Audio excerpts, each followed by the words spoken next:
जय हिंद। आज हम लोग बीए थर्ड ईयर के समाज शास्त्र विषय के पहला पेपर का तीसरा लेसन, जिसका नाम है उद्विकासवाद, हर्बर्ट स्पेंसर के विशेष संदर्भ सहित का इम्पोर्टेंट क्वेश्चन डिस्कस करेंगे। तो चलिए शुरू करते हैं। पहला क्वेश्चन है, सामाजिक उद्विकास के सिद्धांत के प्रतिपादक हैं। ऑप्शन है Herbert Spencer, Karl Marx, Weber. तो ट्रिक लगा है इसमें, पहला क्वेश्चन है हर्बर्ट स्पेंसर ही सही होगा। नेक्स्ट है, स्पेंसर ने अपनी किस पुस्तक में सामाजिक उद्विकास के सिद्धांत का प्रतिपादन किया है? ऑप्शन है social statics, principle of sociology. यही सही होगा, प्रिंसिपल ऑफ सोशियोलॉजी। नेक्स्ट है, स्पेंसर के उद्विकास सिद्धांत के भाग हैं।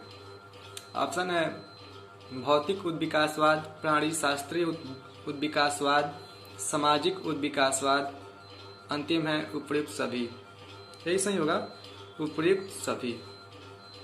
नेक्स्ट है, स्पेंसर ने सामाजिक उद्विकास के कितने चरण बताएं? ऑप्शन है 3, 4, 5, 6। दूसरा ऑप्शन सही होगा, 4 चरण बताए हैं। नेक्स्ट है, स्पेंसर ने सावी समाज की अवधारणा किस पुस्तक में दी है? ऑप्शन है principle of sociology, social statics, the study of sociology. तो आपका यही क्वेश्चन यही सही होगा, principle of sociology. Principle of sociology में स्पेंसर ने सावी समाज की अवधारणा दी थी।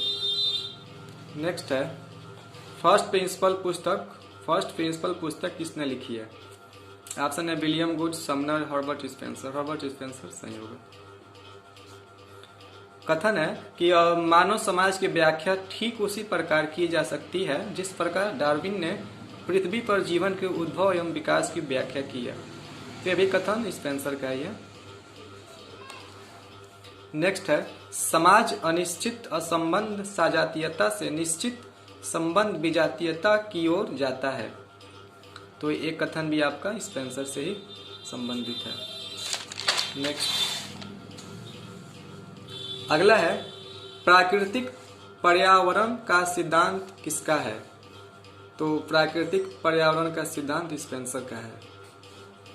नेक्स्ट है, किसने समाज को संरचना और प्रकार्य के सामंजस्य से युक्त सामाजिक सहयोग के रूप में देखा है?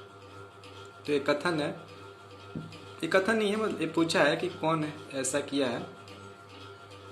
तो आपका स्पेंसर ही सही हो जाएगा। आगे बढ़ते हैं। सावी सिद्धांत का आधार क्या है? ऑप्शन है मनोविज्ञान, भौगोलिक, जैविकीय। तो सावी सिद्धांत का जो आधार है वो जैविकी है। नेक्स्ट है, समाजशास्त्र का अंग्रेज पिता कौन है? तो स्पेंसर है, आपको पता ही होगा। नेक्स्ट है, उद्विकास पदार्थ का एकीकरण और गति का सहगामी क्षय है जिसके दौरान पदार्थ एक अनिश्चित असंगत समांगता से निश्चित संगत विषमांगता में बदलता है। कथन है, तो ये भी कथन स्पेंसर का ही है। नेक्स्ट है कि किसने सैनिक और औद्योगिक समाज की बात की है? तो फ्रेंड्स, सैनिक और औद्योगिक समाज की बात स्पेंसर ने की है। जो इस ऑप्शन में है नहीं, तो एक लास्ट ऑप्शन है उपयुक्त में से कोई नहीं, यही सही हो जाएगा। नेक्स्ट है, इकोनॉमिस्ट का संपादक था। तो इकोनॉमिस्ट का संपादक स्पेंसर थे। नेक्स्ट है, उद्विकास की प्रक्रिया है। ऑप्शन है चक्रीय, एक रेखीय, चक्रीय और एक रेखीय। तो फ्रेंड्स, उद्विकास की प्रक्रिया जो है वो एक रेखीय होती है। नेक्स्ट है कि उद्विकास की मूलभूत प्रक्रियाएं हैं। 2 ऑप्शन है, विभेदीकरण एवं एकीकरण, विभेदीकरण और स्थिरीकरण। तो पहला सही होगा, विभेदीकरण एवं एकीकरण। नेक्स्ट है, संस्कृत अनिवार्यतः मानवीय आवश्यकताओं का प्रत्युत्तर है। ऑप्शन है रेडक्लिफ, ब्राउन, लिंडन, मेलिनोवस्की। तो एक कथन जो है मेलिनोवस्की का है। नेक्स्ट है, सांस्कृतिक उद्विकासवाद से कौन संबंधित है? सॉरी नहीं है, पूछ रहा है कि सांस्कृतिक उद्विकासवाद से कौन संबंधित नहीं है। ऑप्शन है ईबी टायलर, मॉर्गन हेडन, सी डार्विन। तो सी डार्विन ही नहीं है, ये जैविकी उद्विकासवाद से संबंधित है। नेक्स्ट है उद्विकासी सिद्धांत में योग्यतम की जीवितता के वाक्यांश का सर्वप्रथम प्रयोग किया है। तो ये भी डार्विन नहीं किया है। नेक्स्ट है जैविकीय उद्विकासवाद से कौन संबंधित है। तो मैंने बताया था कि जैविकी उद्विकासवाद से डार्विन संबंधित है। नेक्स्ट है ओरिजिन ऑफ स्पेसीज पुस्तक के लेखक हैं। तो ओरिजिन ऑफ स्पेसीज पुस्तक के लेखक डार्विन है। नेक्स्ट है कि निम्न युग्मों में से कौन सा सुमेलित नहीं है, यानी कि इनमें से ऐसा कौन सा है जिसका मेल गलत हो। तो देखिए पहला है आदिम साम्यवाद, मार्क्स सही है। प्रतिमान चर, पार्सन, ये भी सही है। सामाजिक तथ्य, वेबर, ये गलत है क्योंकि यहाँ दुर्खिम होना चाहिए, तो यही होगा। नेक्स्ट है कौन सामाजिक डार्विनवाद से निकटता से जुड़ा है, यानी कौन है मार्क्स, स्पेंसर, दुर्खिम, इन तीनों में से कौन है जो सामाजिक डार्विनवाद से बहुत करीब से जुड़ा है। तो ये स्पेंसर है। नेक्स्ट है निम्न में से कौन सा ब्रह्मांडीय उद्विकास का नियम नहीं है। तो ये जो पहला ऑप्शन है बृहद संख्याओं के जड़त्व का नियम ही नहीं है। आगे बढ़ते हैं। नेक्स्ट है शरीरवाद केवल भ्रामक ही नहीं है अपितु खतरनाक भी है। संभवतः यह तात्विक चिंतन का सबसे खराब प्रकार है। तो कथन है आपके पास ऑप्शन है हाउस, स्पेंसर, डार्विन, कोई नहीं। तो ये कथन स्पेंसर का है। नेक्स्ट है कि निम्न में से कौन सा सही सुमेलित है। बताना है आपको इन चारों में से कौन सही सुमेलित है। तो पहला है militant and industrial society, Spencer, यही सही है, बाकी ये तीनों गलत है। नेक्स्ट है समाजों के प्रकारों के विवेचन में किसने युयुत समाज का प्रयोग किया है। तो युयुत समाज का प्रयोग जो स्पेंसर ने ही किया था। नेक्स्ट है हर्बर्ट स्पेंसर का जन्म कब और कहाँ हुआ था। ऑप्शन है 1820 इंग्लैंड, 1825 फ्रांस, 1812 स्पेन। पहला ऑप्शन सही होगा 1820 इंग्लैंड। नेक्स्ट है उद्विकास को किसने एक निश्चित दिशा में होने वाला परिवर्तन कहा है। ऑप्शन है पेज, पार्सन्स, स्पेंसर, आगबर्न एवं निमकाप। तो यही सही होगा, आगबर्न एवं निमकाप ने ही उद्विकास को एक निश्चित दिशा में होने वाला परिवर्तन कहा था। नेक्स्ट है स्पेंसर ने अपने प्रसिद्ध सिद्धांत सोशल स्टैटिक्स का प्रतिपादन कब किया था, किस वर्ष किया था। तो दोस्तों स्पेंसर ने सोशल स्टैटिक्स का प्रतिपादन 1850 में किया था, यानी 1850 में। नेक्स्ट है स्पेंसर का आरंभिक जीवन ब्रिटेन के किस सरकारी विभाग में सेवा में बीता है। ऑप्शन है डाक तार, चिकित्सा, जहाजरानी, रेल सेवा। तो रेल सेवा में ही बीता था। नेक्स्ट है स्पेंसर की प्रथम कृति कौन सी है। ऑप्शन है synthetic philosophy, social statics. Social statics है स्पेंसर की पहली रचना यानी कृति। नेक्स्ट है प्रतिष्ठित पत्रिका इकोनॉमिक्स से स्पेंसर कब जुड़े थे।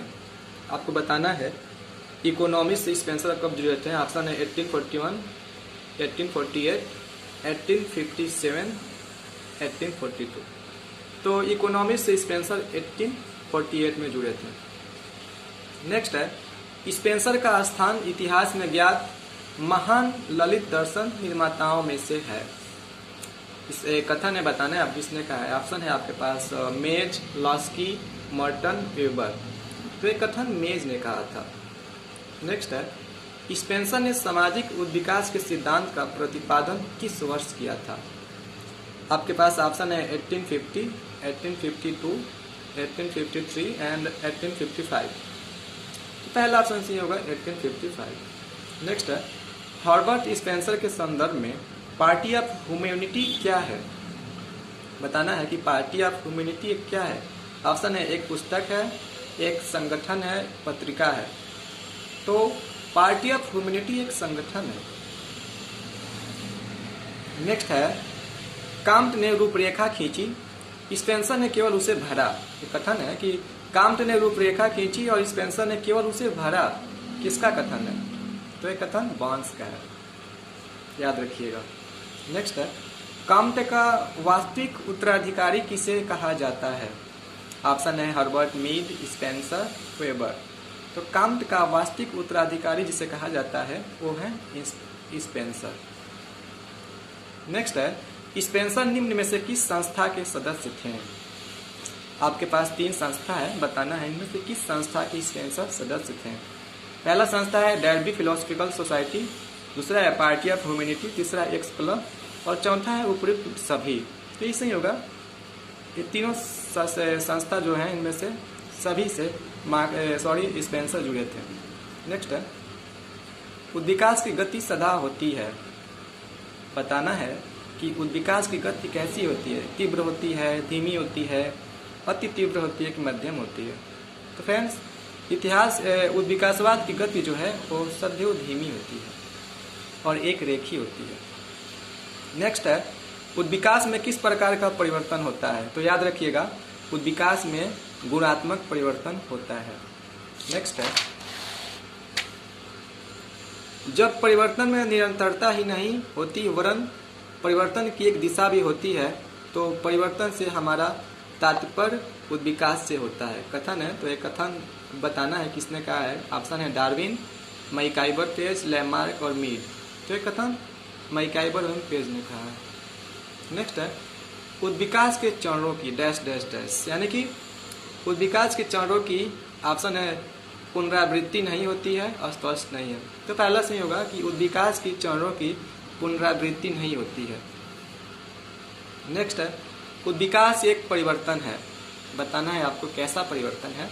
तो ऑप्शन है चरणबद्ध, क्रमबद्ध, एक निश्चित दिशा की ओर और अंतिम ऑप्शन उपयुक्त सभी। तो इसलिए होगा क्योंकि तीनों का मतलब तो एक ही हुआ, चरणबद्ध हो, क्रमबद्ध हो, एक निश्चित दिशा हो, तो यही होगा उपयुक्त सभी। नेक्स्ट है द ओरिजिन ऑफ स्पीसीज का प्रकाशन किस वर्ष हुआ था? ऑप्शन है आपके पास 1857, 1858, 1860 एंड 1859। तो इसलिए होगा 1859 में द ओरिजिन ऑफ स्पीसीज का प्रकाशन हुआ था, जिसके रचनाकार चार्ल्स डार्विन हैं। नेक्स्ट है स्पेंसर के अनुसार ब्रह्मांड का मूल तत्व क्या है? तो आपके पास ऑप्शन है ईश्वर, पदार्थ, चेतन तत्व, कोई नहीं। तो स्पेंसर के अनुसार जो पदार्थ है, जो ब्रह्मांड का मूल तत्व है वह है पदार्थ। नेक्स्ट है कि स्पेंसर के अनुसार भौतिक जगत का निर्माण किससे हुआ है? ऑप्शन है शक्ति से, पदार्थ से, चेतना से, क और ख दोनों, यानी कि शक्ति और पदार्थ से। तो यही सही होगा, शक्ति और पदार्थ दोनों से हुआ है। नेक्स्ट है स्पेंसर के अनुसार निम्न में से शाश्वत कौन है? तो शाश्वत बताना है शक्ति है, पदार्थ है, शक्ति और पदार्थ दोनों है। तो यही सही होगा क्योंकि स्पेंसर के अनुसार शक्ति और पदार्थ दोनों शाश्वत हैं।